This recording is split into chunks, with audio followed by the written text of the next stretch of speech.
very easy. So in the morning we have 5 parallel sessions and we have 2 series of symposia. And those 46. Avropa Kistoz Fibroz Konfransası keçirilir və burada dünyanın birçok yerlərindən həkimlər və pasient təşkilatları iştirak edirlər. Bu rəsmi hissənin açılışıdır və biz Azərbaycandan kistik fibroz xəstələrinin yardım ictimai birliyinin təmsilən burada iştirak edirik.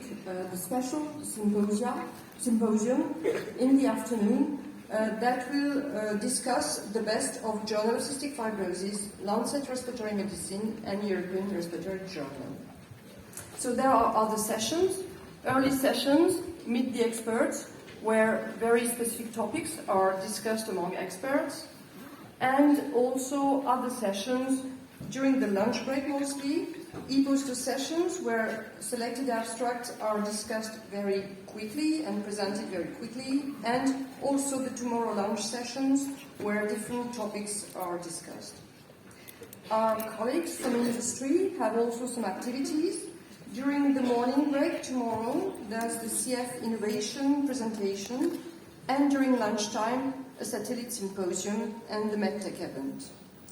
Don't miss the posters and discuss with the presenters, and don't miss also the exhibition. On the Friday, it's a similar structure with symposia in the morning, workshops in the afternoon, meet the experts very early, e-poster sessions during the lunch break, and the tomorrow lunch sessions. There are also activities from the industry with a very early symposium and the lunch break symposium. And then on Saturday, there is one series of symposia and then the closing plenary. So this is a very packed program, but of course, for the conference to be a success, we need you. We need you to be active, so please don't be shy. Discuss during the sessions or ask questions, be active, participate, also discuss with your colleagues, of course, meet new colleagues and start collaborations. This is the only way that the conference will truly be a success. I hope that you will find time to visit the beautiful city of Vienna, and I want to thank our conference president, Helmut Helmuter, and our conference vice presidents, Andrea Lakatos-Prepchik and Andreas Fleckner, for welcoming us in Vienna. So thank you. It's a pleasure to be here, and I'm handing over to our conference president.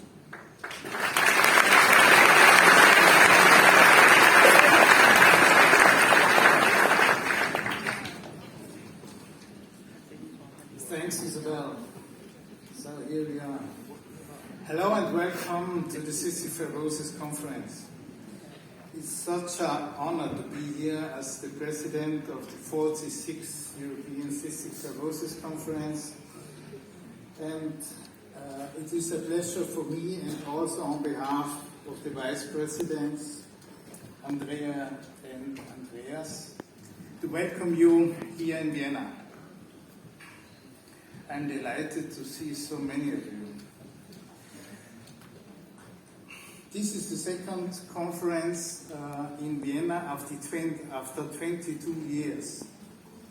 The conference president at that time, it was 2001, was Professor Manfred Götz. The conference was smaller then and could be held in the Hofburg. This is where the Congress of Vienna took place in 1814.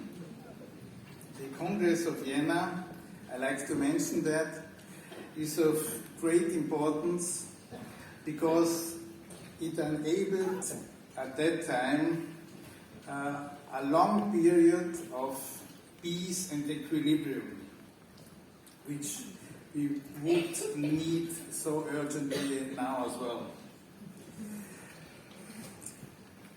You can look forward to a great conference. It is a time of amazing progress in CF, and we have a very good outline of excellent speakers and experts who will sharing their insights into their fields with us in the next few days. This covers everything from basic science to clinical care, and also all the new challenges with the changing world of CF. We are grateful to the beautiful city of Vienna, and as you know, Vienna is not only culture, arts, architecture and politics, but is also one of the livable cities in the world. Maybe this is the reason why the ECSF logo is so green this year. I don't know. Anyway, I hope you get the chance to see some of the beauties, or when you come back to the city later. As conferences are always a wonderful platform to network and to get to know your colleagues in person, I would encourage you to use all the opportunities as much as possible to share your knowledge, to learn from each other, and thus continue working towards our common goal. Thank you for your dedication and commitment to cystic fibrosis. Once again, a warm welcome to you.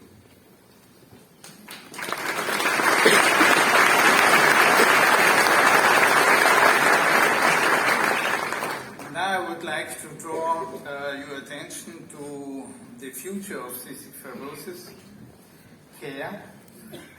The first speaker of this conference is Professor Nicholas Simmons from the Adult CF Centre at Royal Taunton, London. Professor Simmons, the stage is yours.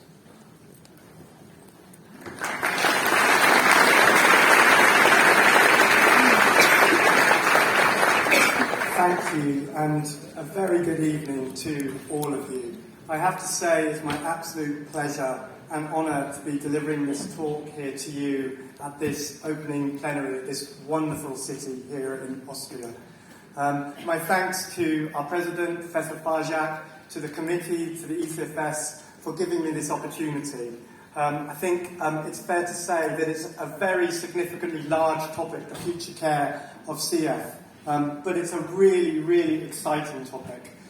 So with that, I'm going to start. And as I've said, it really, really is exciting times in cystic fibrosis because we've achieved so much. But with this, of course, there are also challenges. And these challenges need to be overcome because, of course, ultimately what we really want is a bright future for all people with CF.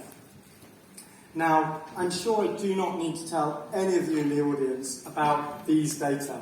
We all know and recognise them very well from the seminal paper in 2011 of ivacaftor in those patients with G551D gating mutation. The reason I'm showing you though is, of course, this was a watershed moment in the modern management of cystic fibrosis. Watershed moments come few and far between, and we have to seize them, we have to harness them, and we obviously have to use those to motivate. And excuse me for a minute just to use a quick sporting analogy, because I really like sporting analogies. So, high jumping, for any high jumping experts in the audience, actually it took, for many years, people couldn't jump any higher than 2 meters. That's because they were going over the pole forwards. It took innovation, creativity, determination to realise you could jump over backwards. And with that, there was a step change in results. And in medicine, we call that a step change in clinical outcomes. And as a result of that, there was then significant change in world records, and that's what we want to see in medicine. Step changes can lead to better outcomes for all of our patients, and that's what we want. We want everyone to reach this high bar in cystic fibrosis. So the question is, so of course for ivacaftor, that was the minority of the patients. You know, the important thing then is, have we now reached the bar for the majority? And we all know the data from triple therapy, And of course, triple therapy and the data that's come out subsequently through a really important, robust drug development pipeline with huge collaboration across the whole world of cystic fibrosis has brought us these really outstanding results. These outstanding results for patients who carry at least one F508del variant. But perhaps what's more relevant to patients and more relevant to healthcare givers and to healthcare services is these data, which really are very, very game-changing for our patients in terms of dropping the rate of pulmonary exacerbations. Because pulmonary exacerbations really mean something to patients. And these data that have come out subsequently are tantalising. So this is a recent publication of patients and rate of decline of lung function for patients on triple therapy in the open label extension arms of those phase 3 studies. And they're basically compared to a propensity scored match control. And what it shows us is there was no decline. So yes, only 2 years, but tantalising and also really important now when we think about the future and what this might mean for our patients. So has this bar been reached? Has it been reached? Well, I think for many of the patients, and most of the patients, it probably has. But as with everything, the devil is often in the detail, and there is still a lot of work to be done. So these data, median predicted survival data, and the median predicted survival of over 50 years of age, we see in many, if not all, developed healthcare systems with CF standards of care. This particular graph is from the UK Registry Annual Data Report. But actually, in terms of talking about the future, these data are really interesting that were produced through CF Foundation Patient Registry with their population landscape analysis. Because what they've done here is they've projected forward to 2040 looking at patient breakdown. And that's in light of the survival. And there you see about 70% of the patient population are predicted to be categorised as adults with 30 paediatrics. What does that mean on a country level? So colleagues in the UK have done some population modelling and have calculated that for us in the UK, that'll be over 2,300 more adult patients. So based on current standards and what our clinics are currently configured, that's about 15 to 16 adult CF units that would be required. But as I've already said, the devil is in the detail. There's still a lot more that needs to be done, because actually there's still a significant number of people that are dying far too young. So, I'm going to take you into our clinic. I always like to bring it back to the patients, because at the end of the day, that is why we're all here. So, this, as you can see, is one of our ward rounds. And yes, we do our ward rounds as a hybrid ward round now. Why am I showing you this? I'm showing you it to exemplify patient characteristics and what I think are going to be the problems moving forward and the sort of issues that we're having to deal with. So I've divided it into those that are on triple therapy with the blue boxes and those that aren't with the red boxes. And you can see the first message here is people on triple therapy still need to be admitted to hospital because there really are active problems. Those active problems include really difficult to treat infections, fungal infections, non-tuberculous mycobacteria. It includes people where these therapies have come too late, that still need lung transplants, despite some stability gained with these treatments.